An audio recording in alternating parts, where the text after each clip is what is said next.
midnight call.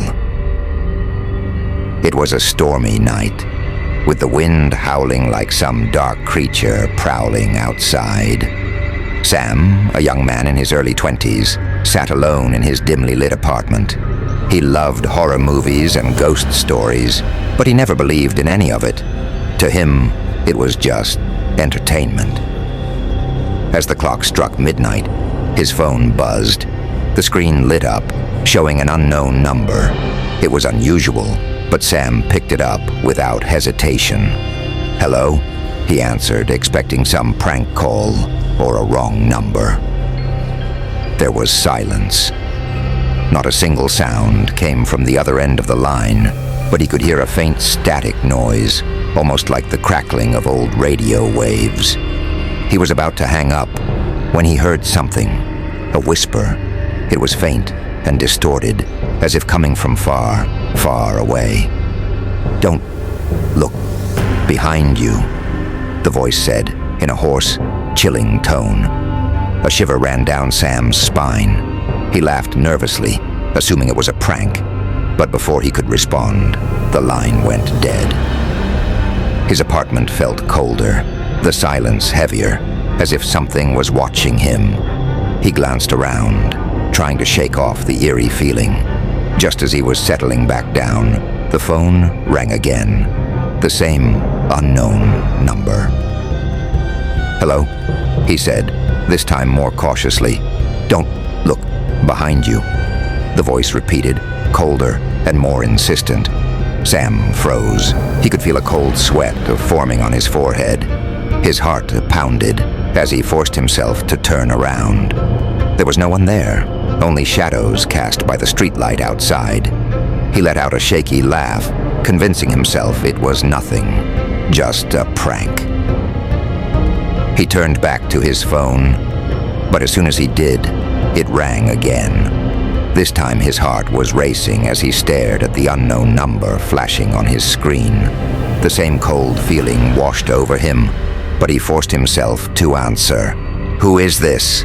he demanded, his voice shaky. The whisper came again, now slow and sinister. "Do you really want to know?"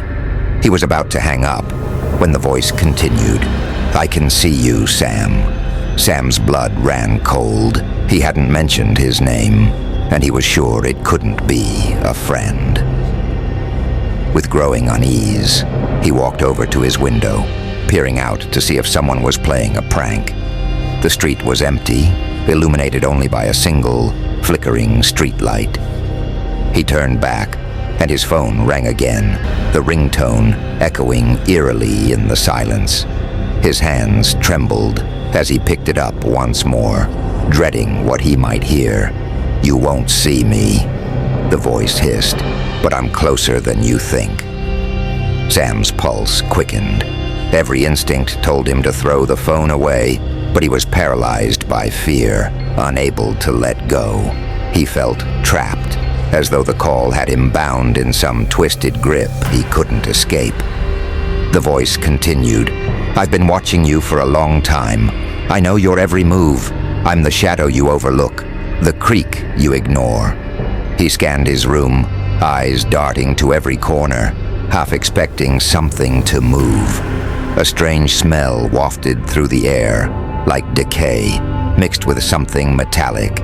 The sensation was overpowering, making him feel dizzy and nauseous.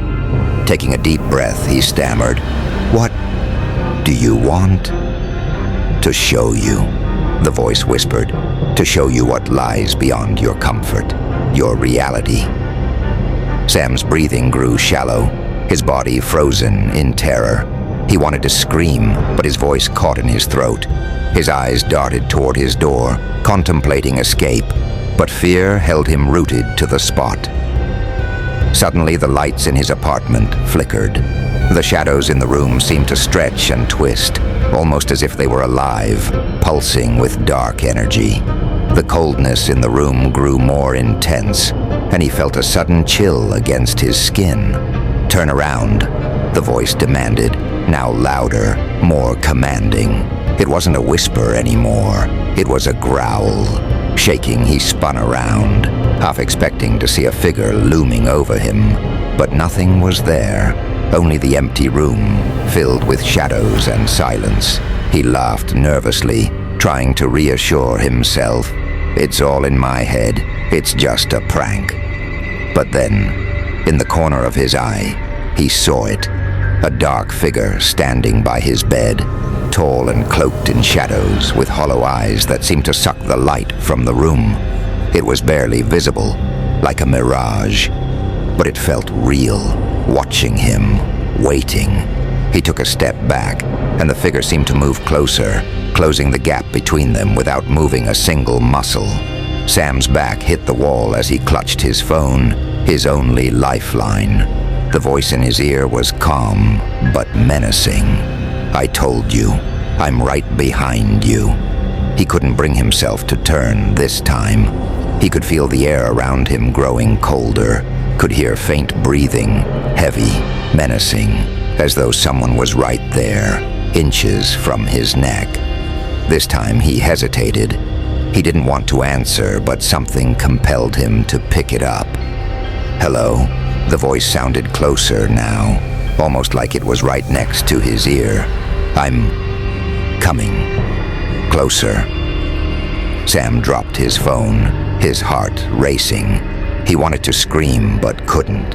He could feel an invisible presence in the room, as though someone was standing behind him, watching, waiting. He couldn't bear it anymore. With trembling hands, he grabbed his phone to call his friend, hoping someone would help him. The line connected, but instead of his friend's voice, the whisper spoke again, now chillingly clear. I'm right behind you. He felt a cold breath against his neck, and his blood ran cold. Slowly he turned, and for a brief moment, he saw it. A shadowy figure with hollow eyes, staring back at him, just inches away. Its hand reached out, stretching towards him, and as it touched his shoulder, the lights flickered and went out. The next morning, Sam's friends came to check on him, worried after he hadn't returned their calls. They found his apartment in perfect order, with no sign of a struggle. Only his phone lay on the floor, cracked and lifeless. But when one of them picked it up, a new voicemail appeared, with a single message. I'm coming. Closer.